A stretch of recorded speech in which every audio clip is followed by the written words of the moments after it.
In today's video, I want to talk about a few rebrands.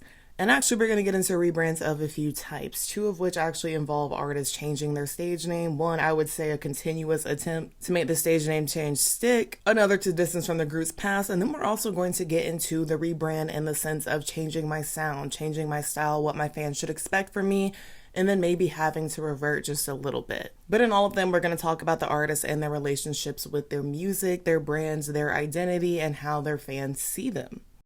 And speaking of relationships, I am very excited to talk to you about today's sponsor, Paired.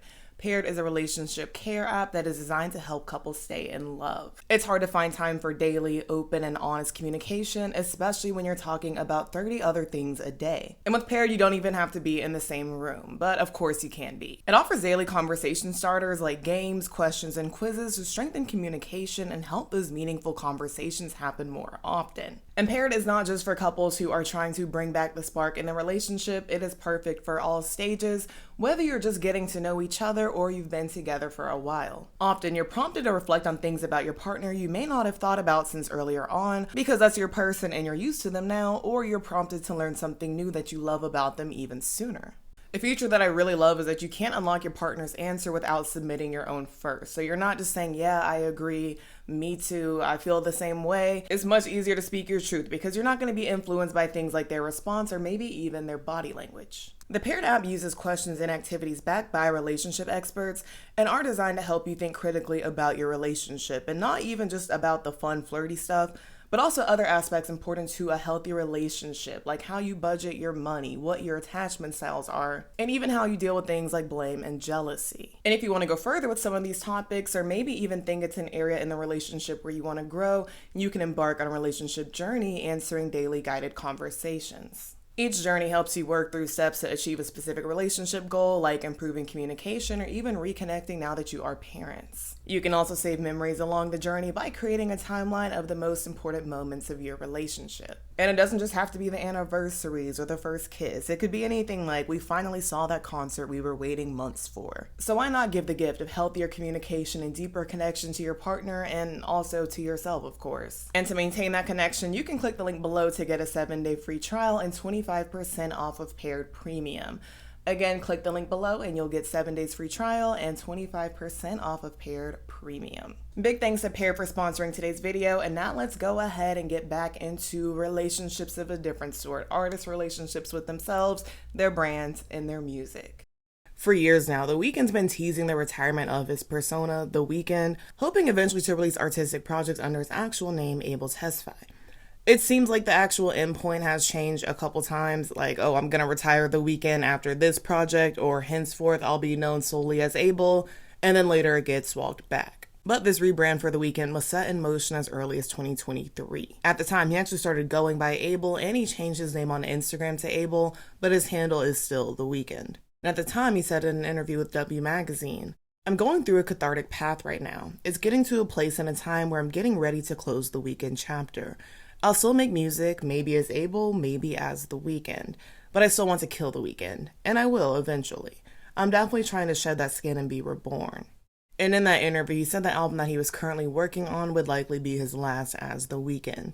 I would think that he was talking about Hurry Up Tomorrow, which was actually released this year, but he did also do the soundtrack for The Idol, which came out just a couple months after that interview. And I do feel like either way, both of those projects were intended to be part of The Weeknd's rebrand. On posters for The Idol, he was credited either as Abel Tesfaye or Abel The Weeknd Tesfaye. And then some outlets like Wikipedia credit his role in The Idol as Tedros to just Abel, and then others like IMDb credit it to The Weeknd. But it seems like for the soundtrack itself, there was more consensus with the crediting him as The Weeknd, likely because it is music. Abel's appearance in The Idol was not the big acting breakout that he hoped it would be because his performance was pretty memed and pretty pan like the show overall was. Creative direction fucking sucks with Jocelyn. I don't disagree. You don't disagree? You're the fucking creative director. What do you mean you don't disagree? I know. What is it with this fucking industry? Everybody hates what they fucking do. He and Sam Levinson were criticized heavily for darkening and sexualizing the show's original concept. Their creative changes led Amy Simons, the show's original director, to actually leave The Idol. And an excerpt from Variety reads, "In April 2022, news broke that Amy Simons had exited as director and would be replaced by Levinson as the series underwent significant reshoots. Then, a March 2023 Rolling Stone report detailed serious allegations about a toxic set, which The Weeknd responded to by posting a deleted scene where his character described Rolling Stone as irrelevant. At the Cannes Film Festival, Levinson said the article made him realize the show would be the biggest show of the summer. The Idol was canceled after one season, after only airing 5 out of what originally was planned to be 6 episodes, I believe, and the show overall got a 19% on Rotten Tomatoes. And in May of this year, The Weeknd said of The Idol's failure, "Of course it gets to you. I'm not saying I wasn't affected by it. I'm saying I didn't take it personally. Like, nobody's out to get you, you know? I love reading criticism, even if some of it didn't feel constructive. I'm not expecting everybody to love Hurry Up Tomorrow either.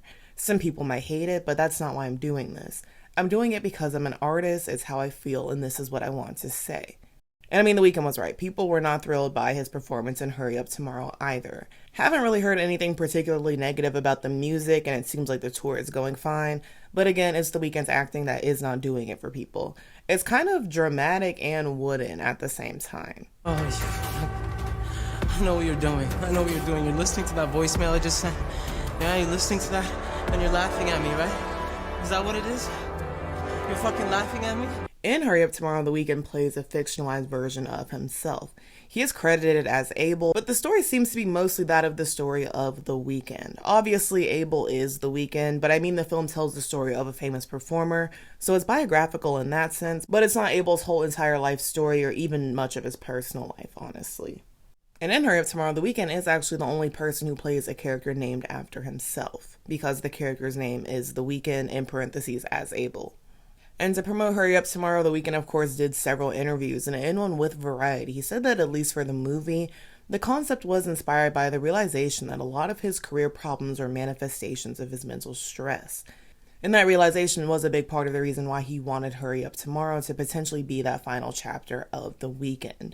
And he went on to say, "It's a headspace that I've got to get into that I just don't have any more desire for. You have a persona, but then you have the competition of it all.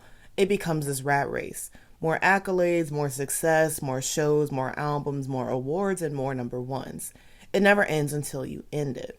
Honestly, real. I feel like that's something that several entertainers and athletes relate to. Like, you never appreciate your achievements because you're always worried about the next one. And The Weeknd even said that he thought his voice loss, which led him to have to cancel shows back in 2022, that it was essentially a sign that it was time to dial it back and go out while he was on top, so to speak.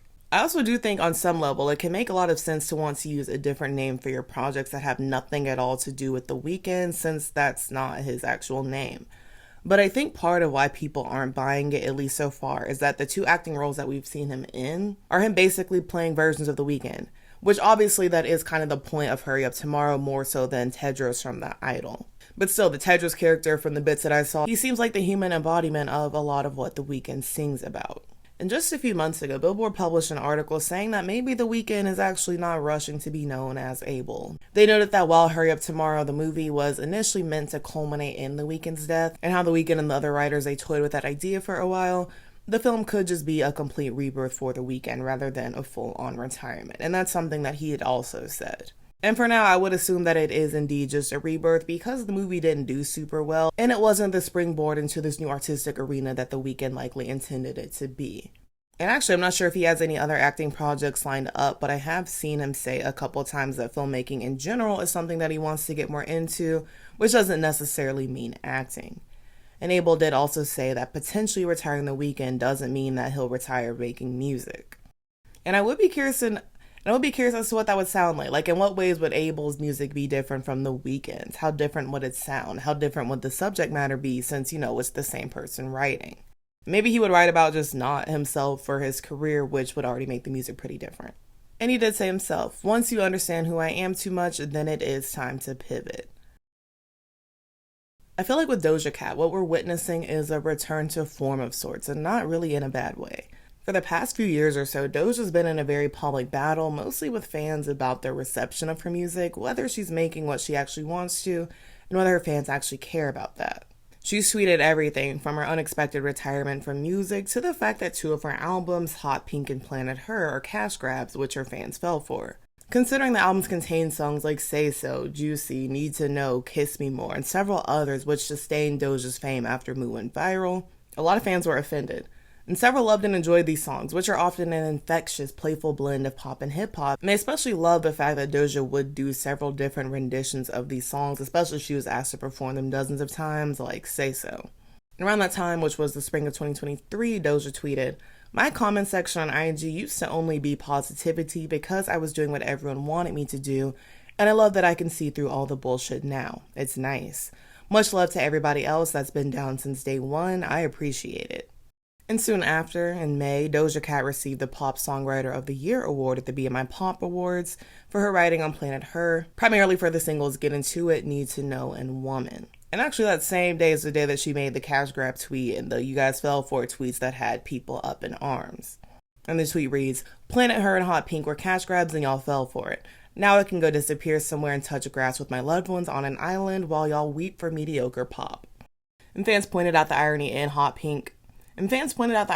calling Hot Pink a cash grab when the album didn't even chart very well initially. Back in November of 2019, the album debuted at number 93 on the Billboard 200, only selling 7,900 units in its first week. Though it eventually peaked at number 9, several of the album's singles like Say So and Streets were sleeper hits, meaning they didn't become very popular until months after their release. And when promoting Hot Pink, Doja actually said that she hoped this album would show critics and fans alike that she was taking her music seriously, and she'd actually never been more excited to make an album. Then a couple years later, when it was time to promote her third album, Planet Her, Doja seemed pretty proud of this record as well. She expressed excitement about her creativity and artistry in several interviews and even called the album unbelievable. And this, of course, would be the album that won Doja her first Grammy for Kiss Me More. She cried in the acceptance speech saying, "I like to downplay a lot of shit, but this is a big deal." But in less than 2 years, she went from saying that she would be the kind of pop star that she wanted to be, and realizing there was no one way to do pop or rap, to claiming to dislike a lot of her previous music.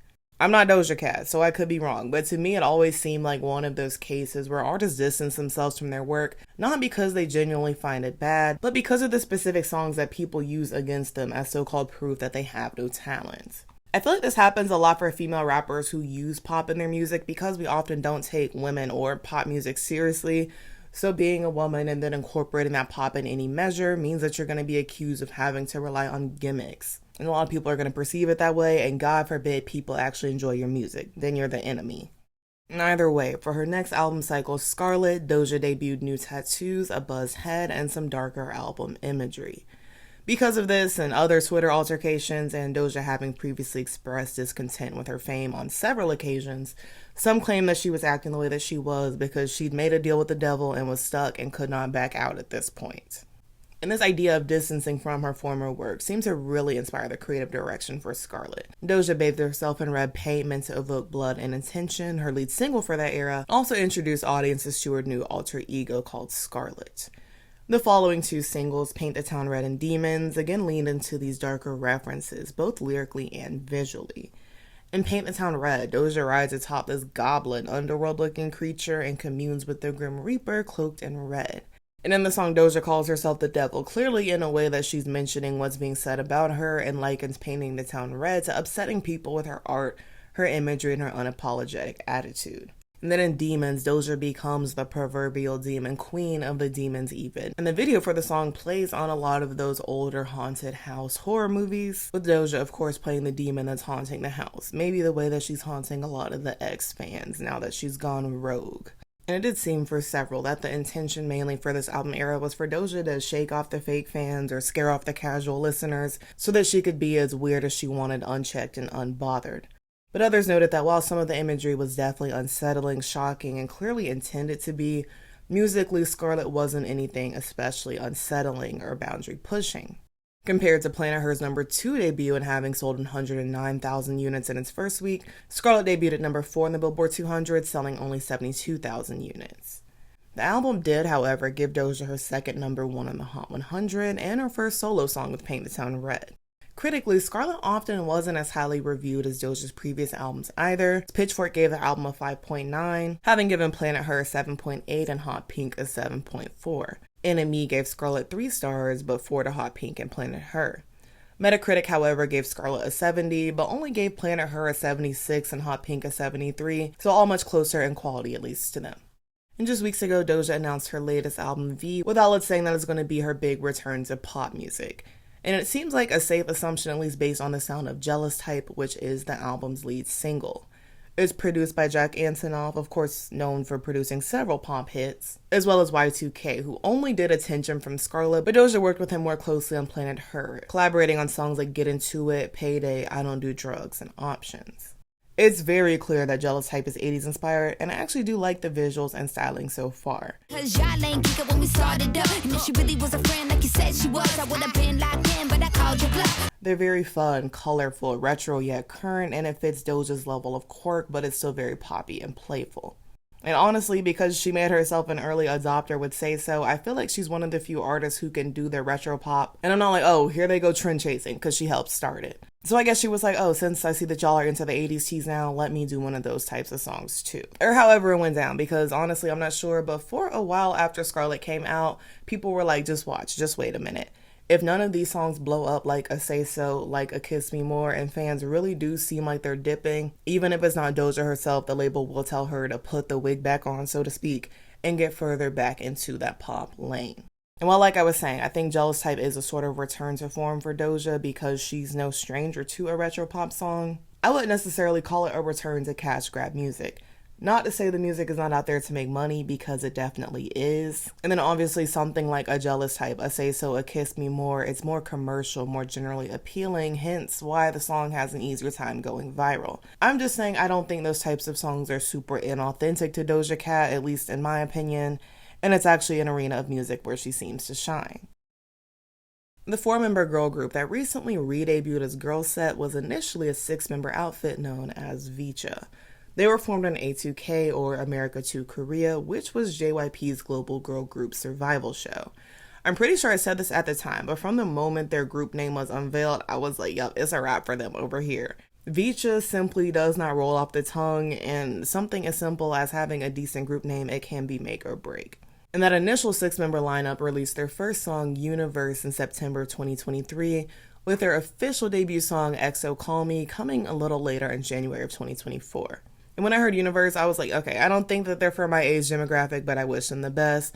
And I kind of figured that they weren't necessarily marketed towards someone my age because the members are born between 2005 and 2009. Kaylee, of course, being the outlier, obviously being the one born in 2009. So she was only like 13 years old competing on this show. I did, however, actually really like XO Call Me, so I was like, wait, I might like VCHA a little bit.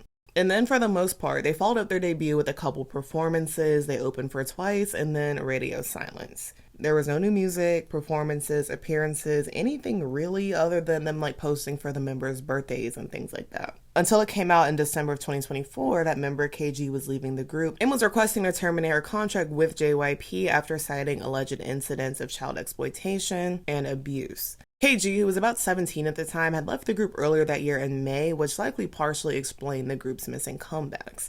And she later explained on her Instagram story, I filed a lawsuit because I have decided to terminate my contract with JYP Entertainment and exit VCHA after experiencing incidents of abuse and mistreatment by certain staff members. I feel it was not a good environment for my mental health and apologize if my leave disappoints any of you. I'm not in support of the working and living conditions that led a member to attempt suicide, nor do I support an environment that encourages eating disorders and has caused members to self-harm. And just a couple months ago in July, it was also made known that Kaylee had left VCHA. Honestly, after all of that, I thought that it was it for VCHA and genuinely didn't mind if it was going to be it for VCHA if it meant the girls got to go home and not be allegedly overworked or mistreated. So when they announced their rebrand and comeback in August, I genuinely was kind of surprised and also underwhelmed, I cannot lie. And of course, acting basically like nothing happened is essentially the MO when group lineups change, and you kind of have to because you can't be like, oh no, all of the talent left the group, so you might as well unstand, leave us alone, ignore us. But often, just because a member or even two leave a group, they're not going to change their name or do a whole rebrand because they want you to believe that they are still the group that you know and love, which they honestly might be for the most part. But I'm assuming the VCHA to GIRLSET rebrand was obviously partly to distance from the controversy and not have people be like, wait, isn't that the group where one member left and the other is suing the company because they were all allegedly abused? And I also think the company probably looked at the lineup change as a prime excuse to also rebrand the name and concept, which I'm sure they became aware that people weren't super fond of. And genuinely, I do think that GIRLSET is a much better group name than VCHA, and even when they announced their name change, that's what several people were commenting. Like, thank God they got a better name, hopefully they'll get better treatment too, and maybe then they'll have a fighting chance. And in addition to the name change, they all got like, yassified is not the word, but it's giving 2021. Everybody got a bust down. And it occurred to me, like, just when I was making this video, not at the time when I saw the new look, but I was like, wait a minute, maybe everybody also got new hair so that they not only look more current and mature, but so that they also don't look as identifiable. Because when they announced that they were GIRLSET, for a moment, some of my friends, and even people online thought that the lineup did change aside from people leaving. I thought they might have added some new members. And I'm realizing that maybe that confusion was just a little bit on purpose. And their comeback or re-debut song, Comma, as a song, I do find it underwhelming. Spend some money on me, some money on me. I'm like, how much? You keep looking at me. The song isn't the worst, most horrible, offensive song ever. It's just probably something like what you've heard the likes of before and weren't especially stunned by then. With them being like, I won't just fall for any guy, but I am indeed such a catch that the men, they are dying to spend some money on me. I won't let them though. Maybe I'm wrong, but off the top of my head, I couldn't think of any other JYP girl group songs that are about money being spent, flex, be it in an oh look at me, I'm so rich way, or even in I attract rich men sort of way. Obviously, I don't speak Korean, so maybe some do, but even English phrases in those songs none stick out to me, or lyrics in English releases by these groups.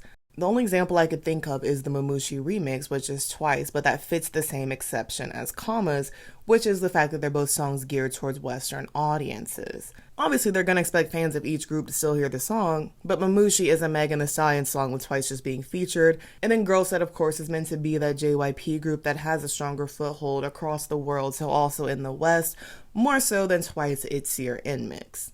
So I'm wondering if the, he wants to spend money on me is sort of flexing that JYP usually leaves to girl groups from other companies, whether that's being seen as something integral, not necessarily to music globally, but Western, primarily American music. And it was a case of, maybe that's why a lot of our Western geared songs weren't hitting before. Let's make sure we add that flexing in and see if it takes off. But either way, situations like this for me are always just kind of odd and weird because you want to support the group because you don't want the kids' work to all be for nothing or have the company take it out on them even further because the middle of the road comeback song didn't save the day. But you're also not wanting to be like, let me stream the GIRLSET song no matter what, because you don't want to reinforce kids being overworked or pushed into the industry at all. And then even when they continue promoting, performing, and doing interviews, it's hard to believe it when they're like, yeah, no, things are way better now, if they're even asked. You want to hope it's true though, but the industry is the industry. As always, thank you so very much for watching. Be sure to like, comment, and subscribe so that you can stick around for more. Also, if you'd like to become a channel member and get early access to videos, the link is in the description. And again, thank you so very much for watching. I love you all so very much, and we'll see you so very soon. Bye-bye.